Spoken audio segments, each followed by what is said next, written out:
காதலர் தினத்தை முன்னிட்டு இந்த பேண்டோட ரேட் பாத்தீங்கன்னா 1300 ரூபா, ஷர்ட்டோட ரேட் பாத்தீங்கன்னா 700 ரூபா, மொத்தம் சேர்த்து 2000 ரூபா வருது. ஆனா இப்போ லவர்ஸ் டே முன்னிட்டு உங்களுக்கு பேண்டோட ரேட் 500 ரூபாயும் ஷர்ட்டோட ரேட் 500 ரூபாயும் தான். நீங்க ஒரு செட் வந்து 1000 ரூபாய்க்கு எடுத்துடலாம். இதே மாதிரி நீங்க 7 பேண்ட் 7 ஷர்ட் வந்து 7000 எடுத்துடலாம். வெறும் 7000 ரூபாய்க்கு எடுத்துடலாம். வாங்க அருக்கோட்டை ஜீன்ஸ் பார்க்ல காம்போ ஆஃபர் போட்டுருக்கோம் லவர்ஸ் டே முன்னிட்டு.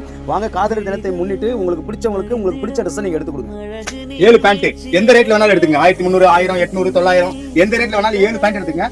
ஒரு பேண்டோட ரேட் 500 ரூபாய் மட்டும் தான். அதே மாதிரி ஷர்ட் 7 ஷர்ட் 699, 799, 599 எது வேணாலும் எடுத்துங்க. 7 செட் எடுத்துங்க 500 ரூபாய் மட்டும் தான். அப்போ உங்களுக்கு 7 செட்டோட ரேட் 7000 ரூபாய் மட்டும் தான் வரும். 500 ரூபாய் ஷர்ட் 500 ரூபாய் பேண்ட். 599, 699, 799 எந்த ரேட்ல வேணாலும் எடுத்துங்க. 500 ரூபாய் மட்டும் தான் செட். இது வந்து பிப்ரவரி 14க்காக நான் உங்களுக்கு ஸ்பெஷலா போட்டுருக்க ஆஃபர். எந்த ரேட்ல வேணாலும் 7 ஷர்ட் எடுத்துங்க, 7 பேண்ட் எடுத்துங்க. 7000 ரூபாய் மட்டும் தான். ஷர்ட் 500 ரூபாய் தான், பேண்ட் 500 ரூபாய் தான். 1000 ரூபாய் வந்துரும் காம்போ ஆஃபர்ல. 7 எடுத்தீங்கன்னா 7000 ரூபாய் மட்டும் தான். ஆனா நீங்க தனியா எடுத்தீங்கன்னா 1300, 1400, 2000 ரூபாய் வரும். ஆனா உங்களுக்கு அருக்கோட்டை ஜீன்ஸ் பார்க்ல ஆஃபர்ல தரோம். ஒரே ஒரு நாள் மட்டும் பிப்ரவரி 14 மட்டும் உங்களுக்கு மெகா காம்போ ஆஃபர்ல தரேன். ஆடியில அள்ளிக்கு